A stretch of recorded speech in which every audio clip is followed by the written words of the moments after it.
4 जानेवारी 2026चा तो दिवस सचिनसाठी आनंदाचा दिवस होता. लय कष्टातून त्याला एक मुलगी मिळाली होती लग्नासाठी. लग्न झाले, धूमधडाक्यात लग्न पार पडले. सचिन त्याच्या घरच्यांसोबत नवरीला घेऊन घरी आला. 3-4 दिवस त्यांचे घरचे विधी वगैरे चालले. 4 दिवसानंतर ज्या दिवशी त्याची सुवागरात होती, त्याच्यात सकाळी त्या नवरीच्या पोटात दुखायला लागलं. खूप ओरडत होती, त्यामुळे तिला दवाखान्यात घेऊन गेले. त्यावेळेला डॉक्टरांनी म्हणले की "काँग्रॅच्युलेशन, तुम्हाला नातू झालेला आहे." त्यावेळेला कोणालाच काय समजेना की हे कसं काय होऊ शकतं? लग्न होऊन तर 4च दिवस झालेत. हा चमत्कार नेमका घडला कसा? तर मित्रांनो, पूर्ण स्टोरी सांगतो. तर ते पोरगं होतं कोणाचं? तर मित्रांनो, व्हिडिओला शेवटपर्यंत बघा. ते पोरगं कोणाचं होतं, नेमकं काय प्रकार आहे? पूर्ण स्टोरी सांगतो. जास्त विचार करत बसू नका, फक्त व्हिडिओला शेवटपर्यंत बघा. तर नमस्कार मित्रांनो, 28 वर्षाचा सचिन भरपूर काम करायचा, कष्ट करायचा, पण त्याची एकच इच्छा होती की लवकर लग्न व्हावं. त्याचं कारणही होतं, सचिनचे जे मित्र वगैरे होते, सचिन ज्या वेळेला पण त्यांना कॉल करायचा, त्यावेळेला म्हणायचे की बायको कशी आहे आणि आता काय कॉल करून आमचं संध्याकाळचं काम करायचं आहे. सचिनलाही वाटायचं की आपली एक बायको असावी, तिच्यासोबत गप्पा मारावे, तिच्यासोबत संबंध बनवावे, जे की साहजिकच आहे. कारण 28 वर्षाचा सचिन, त्याची ही इच्छा शरीर संबंध करण्याची होत होती, पण त्याच्या घरचे मनावरतीच घेत नव्हते अजूनपर्यंत. सचिन वयाच्या 19व्या वर्षापासून काम करत होता कंपनीमध्ये. त्याने 8, 9, 10 वर्ष भरपूर कष्ट केले, पण त्याच्या घरच्यांना त्याची काही काळजी नसल्याने होतं.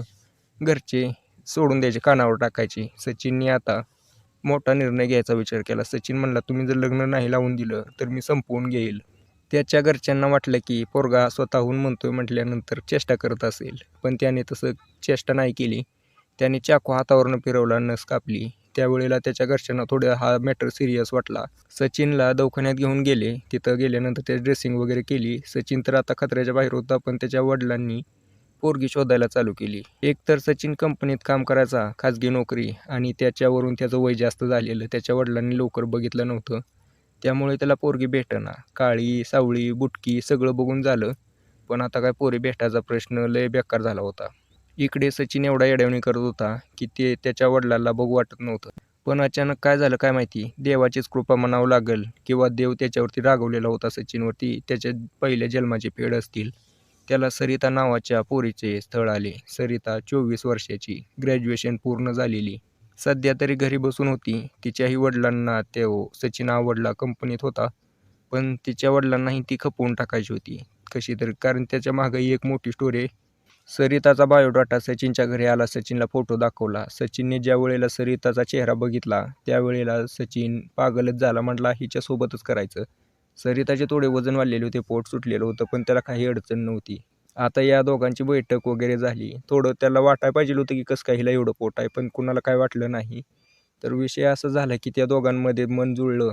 तिला, सरिताला सचिन आवडलं किंवा दम देऊन आवडायला लावला, हे आता त्याच्याबद्दल सांगतोच मी. तर या दोघांमध्ये दोन्ही कुटुंबांमध्ये सहमती झाली. सगळं पक्कं झालं. सुपारी फुटली, लग्नाची तारीख ठरली. दोघांचा साखरपुडाही झाला. जसे जसे लग्नाचे दिवस जवळ येत होते, हा सचिन जास्तच बावरल्यावानी करत होता. त्याच्या मनातल्या इच्छा उफाळून बाहेर येत होत्या. लग्नाचा दिवस आला, लग्न झालं, धूमधडाक्यात पार पडलं. सचिन त्याच्या बायकोला आणि तिच्या 2 मैत्रिणी घेऊन घरी आला. करवल्या वगैरे असतात ना, ते घेऊन घरी आला. आनंदी होता सचिन. 3-4 दिवस आनंदात होता. विधी वगैरे आनंदाने पार पाडत होता.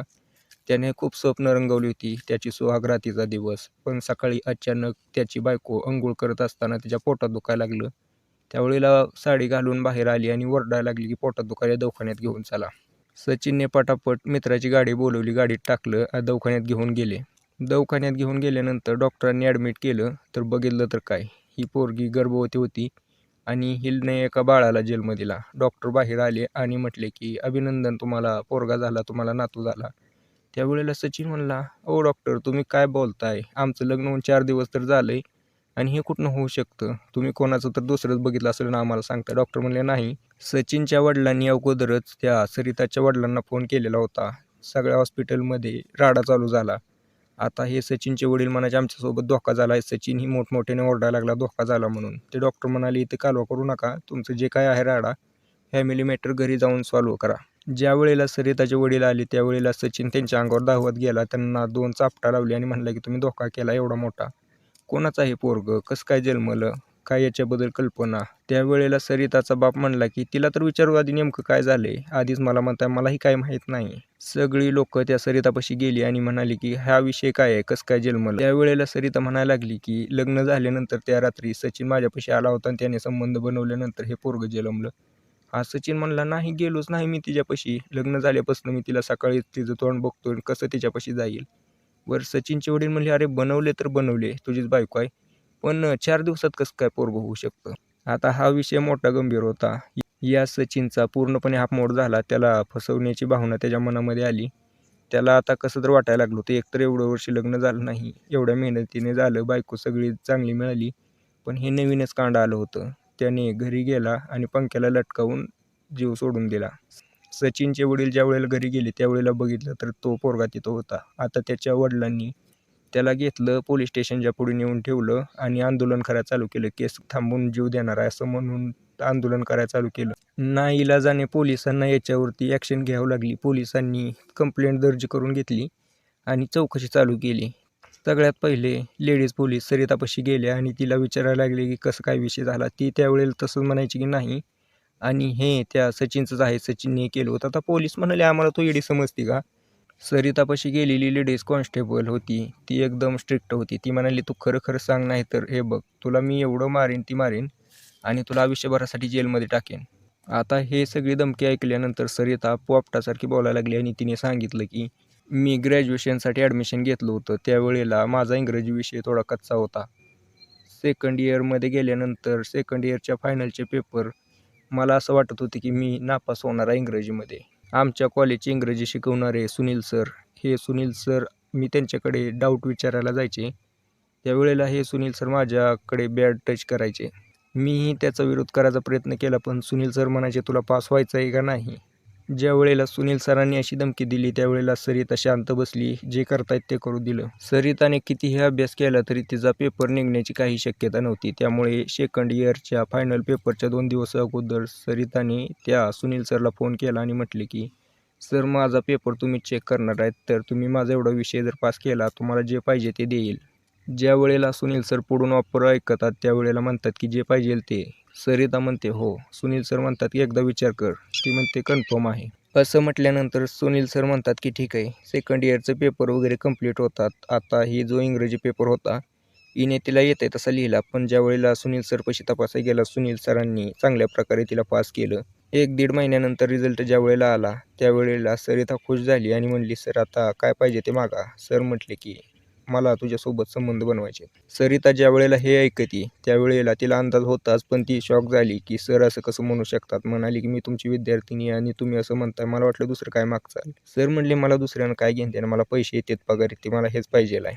सरिता म्हणाली की नाही होऊ शकत. सर म्हणले विचार कर थर्ड इयर तुझं अजून आहे बाकी. त्यावेळेला सरिता शांत बसली आणि म्हटली की ठीक आहे सर आता ज्या वेळेला तुम्हाला हे पाहिजे त्यावेळेला मला फोन करा. सर म्हटले ज्या वेळेला कशाला आजच संध्याकाळी ये.